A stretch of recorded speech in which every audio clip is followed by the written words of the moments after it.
The premise of what we're going to talk about today is that every one of us, we have an encounter with grace. And the Bible said, for the law was given through Moses, grace and truth came by Jesus Christ, came through Jesus Christ.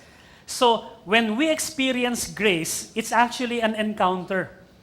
Even nakaupo ka lang dyan, somebody's talking about Jesus, somebody's talking about grace, this is actually an encounter event for all of us.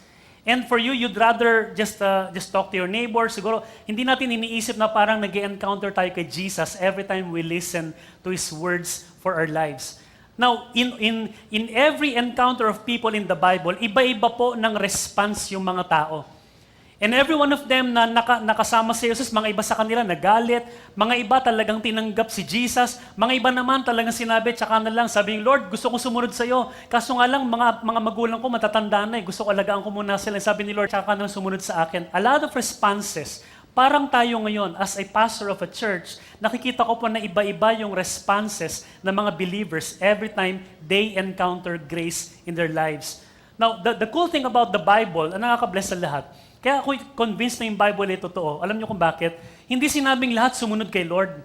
Hindi. Ang dami mga taong talagang, meron pa nga mga instance na yung the 70 disciples who really cast out demons and did miraculous works in the name of Jesus Christ. Alam niyo in John 6, basahin niyo yan. Biglang sabi ni Lord, if you eat of my flesh, if you don't eat of my flesh, you are not of me. To which offended yung mga disciples na mga naggumawa ng himala in the name of Christ. Sabi nila lang ganun, teka muna, parang sobrang hard naman ang teaching na yan, di namin kaya yan. Because they were totally against cannibalism. Parang sinasabi ni Lord, kung kinain niyo yung flesh ko, ay namumuhay kayo sa akin. And ang Jew, pag kinain namin yung flesh mo, ininom namin yung dugo mo, oh my God, hindi namin kaya yan. And you know what happened? Umalis po yung 17 na disciples ni Lord. Alam, sabi nila, alis na kami, hindi namin kaya to. Dramatic nga to eh. Sabi ni Lord, di ba sa mga disciples niya, sa 12, parang imagine niyo may soundtrack. Sabi ni Lord, pati ba naman kayo aalis? Di ba? Di ba sabi naman ni Peter, Lord, hindi kami aalis. Ano naman magaling na Peter? Di ba? Iniwan na namin lahat sa iyo at wala na kaming babalikan. I pray that that's gonna be our line in our lives. Hindi na tayo babalik sa dati. Hindi tayo aalis kay Lord. Why? Iniwan na natin ang lahat. Amen? Iniwan na natin yung batas, iniwan na natin yung mga old ways, and we will just stay under grace. However, in this particular narrative in the Bible, meron pong 3 tayong pag-uusapan ng mga tao na nagkaroon ng encounter kay Lord, at sila po yung isa, iba yung encounter yung sa dalawa.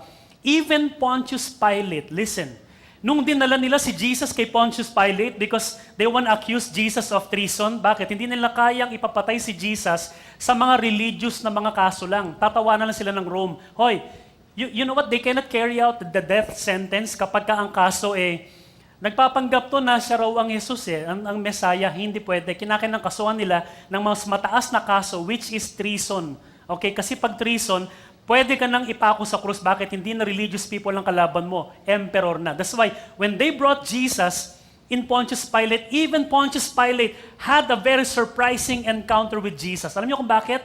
Sabi niya gano'n, what shall I do with this Jesus? Sabi niya gano'n, anong gagawin ko kay Jesus na to? Na dinala niyo sa akin. Anong gagawin ko? You know what? For many of you, that's your life question. What are you gonna do with the Jesus that you knew in your life? That all of us, merong hinihinging response. Hindi lang, okay, si Jesus, okay, galing, ganda ng teaching. If you're just here for the knowledge, well, good for you. If you're here for the miracle, good for you. But you know, ang tanong, what are you gonna do with Jesus? What are you gonna do with grace? Anong gagawin natin? Even Pontius Pilate, he doesn't know what to do. Ano sabi ng mga ibang tao? Crucify him! Di ba yung mga iba naman, free Barabbas, crucify him. Mga iba naman, free him, crucify kill Barabbas. Even yung mga tao, gulong-gulo kung anong gagawin kay Jesus. Even right now, 2,000 years later, I'm telling you, that is the agonizing question for many of us. What are you gonna do with Jesus? You know why? Every time you have an encounter with Jesus, many of these people, they were never the same after the encounter. Amen? And if you're saying that you're a follower of Christ, you're a disciple, whatever you may want to call yourself, Unless, not unless, there is a motivating and just this factor in your life na, I cannot stay the same. Because the moment you encounter Jesus, you can't stay the same. Do you understand? Same is true with these people na pag-usapan natin. Others, they were not the same. You know, imbis na lumapit sila kay Lord, they rejected Jesus. Iba naman tinanggap si Lord. So, let's go to the story of the rich young ruler na alam nating lahat ay familiar. If you've been a Christian for a while, you know the story. Yung rich young ruler na lumapit kay Lord. Alam niyo yun, di ba? Tapos sinabi, Lord, anong gagawin ko? Ang background nito, bago yung lahat, gusto ko muna kayong bigyan ng background. Okay? Yung Jewish na bata na to, understand, kasi dati sinabi sa atin, rich young ruler, at yung pagkakasabi niyang, yung approach niya kay Jesus ganito. Just then, a man came up to Jesus and asked, Teacher, what good thing must I do to get eternal life? Ha? You know what, yung dating binabasa natin to, parang ganito yung pagkakaintindi natin. So si Jesus nagtuturo, alam mo medyo siga itong tao na to, bakit? Nagtuturo si Jesus, sumabat eh. Parang ngayon, nagtuturo ako, biglang may papasok, Pastor Nel! Ang tindi talagang, kumbaga, parang he must be rich and he must be a ruler, tama? So, kala natin ganito, nagtuturo si Lord, Lord, ano bang gagawin ko? Parang problematic na problematic. Ano bang gagawin sa kabila ng kayamanan ko? Anong gagawin ko? Gusto kong maligtas. Oh, ganun ang pagkaka-preach. Listen, in the mindset of a Jewish person, when you talk about the rich young ruler, understand this, that under the old covenant, the way you relate with God, the way they measure you up is based on your obedience to the law. Ganito ibig sabihin. If you're rich, and if you're very rich, it follows na maybe you're righteous. Bakit? Sabi ng Old Testament, when you're good, God will be good to you. But when you're bad, man, you're gonna be in trouble. That's why itong rich young ruler, it follows sa palibasa mayaman siya, ang understanding, siguro banal siya. Siguro talagang sumusunod talaga siya sa mga commandments, sa mga batas, kasi kita mo, ang ganda ng kanyang kotse. Okay, ganito po, para malinaw kasi ganito yung totoong nangyari. Tinext po sa akin ni Lord, ito ganito nangyari. Nagtuturo si Lord, biglang, blabag. Lord, ano man kailangan ko pang gawin para makapasok sa langit? Ayan no, ang ganda ng kotse ko.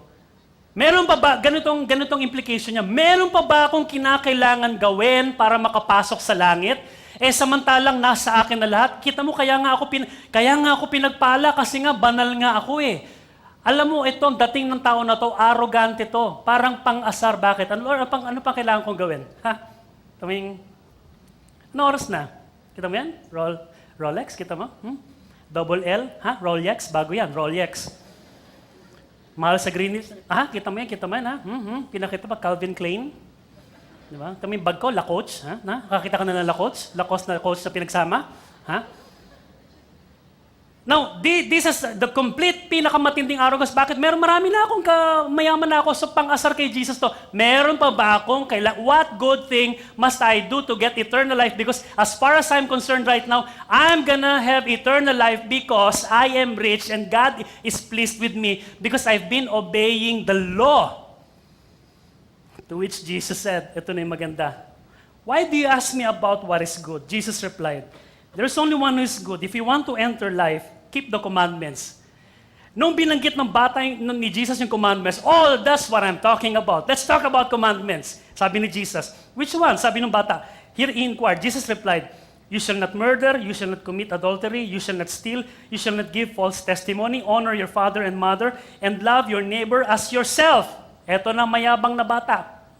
Of course. All this I have kept. No wonder, mayaman siya. No wonder, ang alam niya, talagang banal siya kasi nga mayaman siya. All this I have kept. The young man said, what do I still lack? Ganito ibig sabihin yan. Nagawa ko na yan. Ano pa kulang? Come on, Lord. Ano pa kulang? Nagawa ko na yan. Okay. Understand. Pansin niyo mga sinabi ni Lord, wala yung first three. Ano yung first three? There's only one God. Thou shalt not make any other gods. Don't use the name of your God in vain. Yung first three commandments, nagsimula si Lord sa fourth commandment. Ibig sabihin, itong bata na to, as far as human relationships is concerned, he's doing well. Pero yung with regards to God, may problema na siya. Okay? Etong sinabi ni Lord, ano pa kulang ko, Lord? And you know what? Sorry na lang sa batang to, kausap niya, Diyos. Amen? He knows the heart. Sabi niya, Jesus answered, if you want to be perfect, in other words, if you want to have eternal life, go, sell your possessions, and give to the poor. And you will have treasure in heaven. Then come and follow me. And then here's the reply. When the young man heard this, read with me, come on. He went away sad because he had great wealth. Bakit sinabi pa ng Bible, he went away sad? You know why? He came in happy. He came in arrogant. Ganun. Lord, ano pang kinakailangan kong gawin? Ayan ang yaman ko na eh. Ano, meron pa ba? Wuk. Tindi, no? Rolex. Pero bakit sinabing he went away sad? Because you know why? God sees his heart. Ang Diyos mo kayamanan.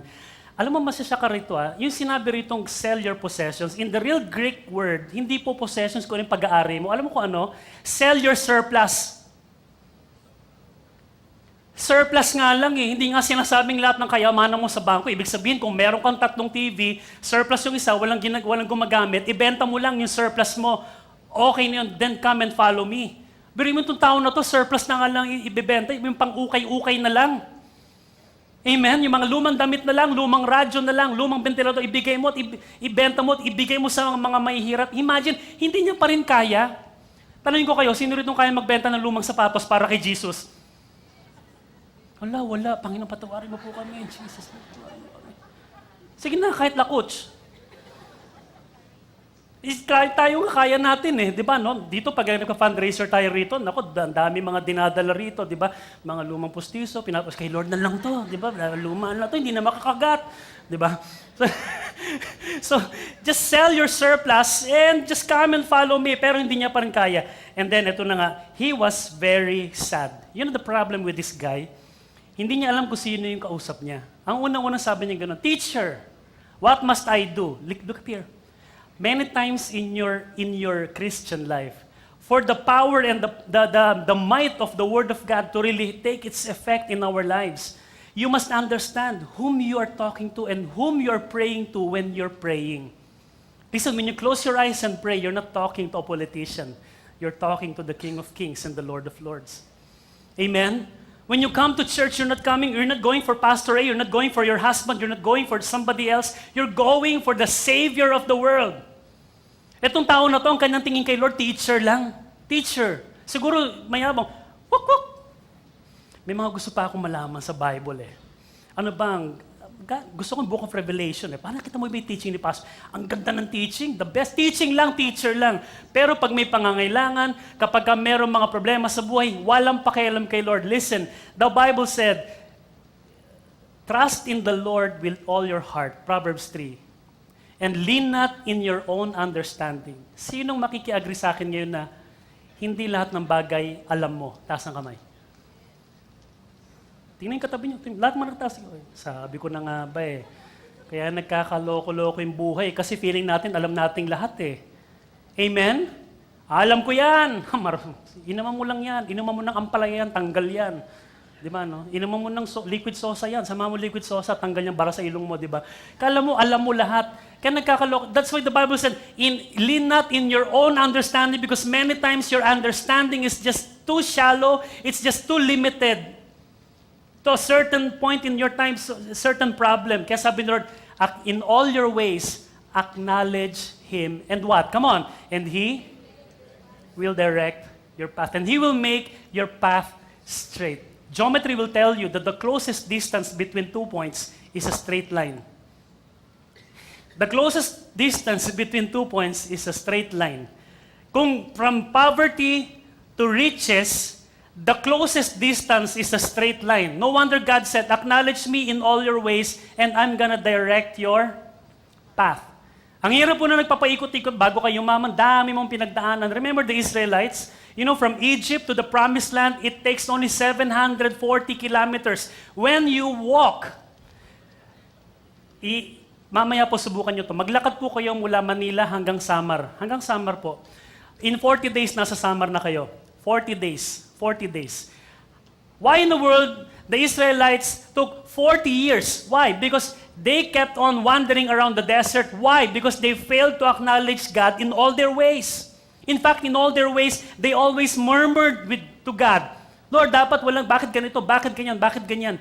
That's why itong bata na to, unang-unang pagkakamali niya, ang approach niya kay Jesus, mali, teacher lang. Listen, church, every time you show up in church, you have an appointment with the divine Savior that we have. Palakpakan natin ang Panginoon. Come on.